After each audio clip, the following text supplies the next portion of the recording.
Quem é Jesus Cristo para você? Como está o seu relacionamento com Ele? Estamos lendo a carta do apóstolo Paulo aos Colossenses, que fala tremendamente aos nossos corações ainda nesse dia, porque a palavra de Deus é viva, verdadeira e eficaz.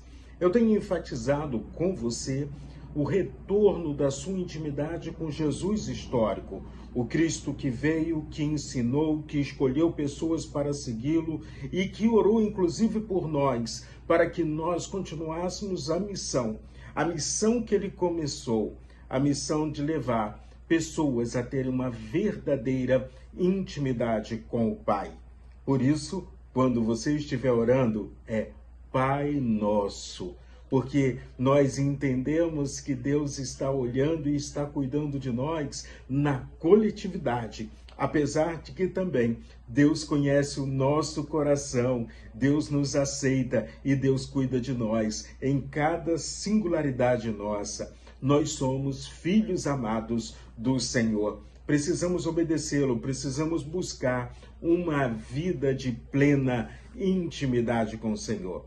E quando a gente começa a pensar sobre isso, a igreja aos Colossenses estava passando por um momento assim difícil, um momento em que eles precisavam ter uma ruptura com todo tipo de heresia que queria entrar dentro da igreja. E as heresias entram dentro da igreja com uma roupagem de santidade, de humildade, uma roupagem de poder, de visão, de revelação. Não. Vamos ver se tudo está fundamentado na Bíblia, que é a palavra de Deus. Mas vamos ler o que diz o texto de Colossenses capítulo 3, do versículo 8 ao 17, quando é um convite, é um chamado a olharmos para Jesus e imitarmos a Jesus o Cristo.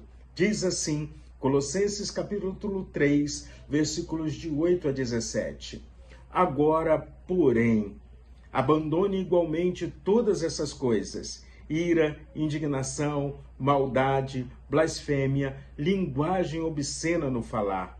Não mintam uns aos outros, uma vez que vocês se despiram da velha natureza com as suas práticas e se revestiram da nova natureza que se renova para o pleno conhecimento segundo a imagem daquele que a criou.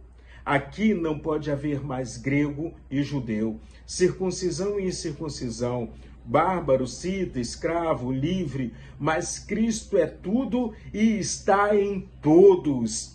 Portanto, como eleitos de Deus, santos e amados, revistam-se de profunda compaixão, de bondade, de humildade, de mansidão e de paciência. Suportem uns aos outros e perdoem-se mutuamente.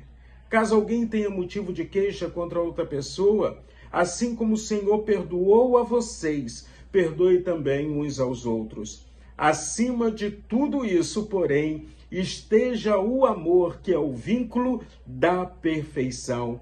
Que a paz de Cristo seja o árbitro no coração de vocês, pois foi para essa paz que vocês foram chamados em um só corpo, e sejam agradecidos. Que a palavra de Cristo habite ricamente em vocês, instruam e aconselhem-se mutuamente em toda a sabedoria, louvando a Deus com salmos, hinos e cânticos espirituais, com gratidão no coração. E tudo que fizerem, sejam em palavra, sejam em ação, façam em nome do Senhor Jesus, dando por ele graças a Deus Pai. Amém? Pela palavra de Deus lida, eu quero destacar ainda algumas coisas com vocês. Primeiro, o texto aqui, Paulo está dizendo o seguinte: é como se a gente tivesse uma roupagem e aquela roupa foi jogada fora e nós estamos revestidos da couraça do Senhor. Ou seja, a aparência externa precisa mostrar que Jesus Cristo está dentro de nós. O que as pessoas veem do lado de fora precisa ser também aquilo que eu tenho dentro. Não dá para dizer que é de Jesus e não mudar de comportamento, não mudar de atitude. Então, Seguir a Cristo significa mudanças, mudança constante, todo dia crescendo um pouquinho mais. O outro destaque ainda que eu quero fazer é a ideia de que estamos todos no mesmo patamar. Deus não faz acepção de pessoas. Então, nós não podemos fazer acepção de pessoas. Nós precisamos amar a todas as pessoas, precisamos nos comportar como Cristo se comportou. Mesmo sabendo que alguns iriam traí-lo, outros iriam rejeitá-lo, Jesus Cristo amou, amou intensamente, amou até o fim. Além disso ainda, quando a gente fala do amor, Paulo usa um termo lindo, elo da perfeição, ou vínculo da perfeição. Vamos amar mais. E não tem, assim, como se dissesse, um limite para amar, porque amar é servir, amar é cuidar, amar é tratar, amar é viver experiências gloriosas cuidando de pessoas. E o último destaque que eu faço com você agora é que tudo que vamos fazer, eu e você, vamos fazer nesse dia pensando que seja para dar graças a Deus. Vamos fazer tudo que nós fizermos, vamos avaliar. Isso que eu estou fazendo tem amor?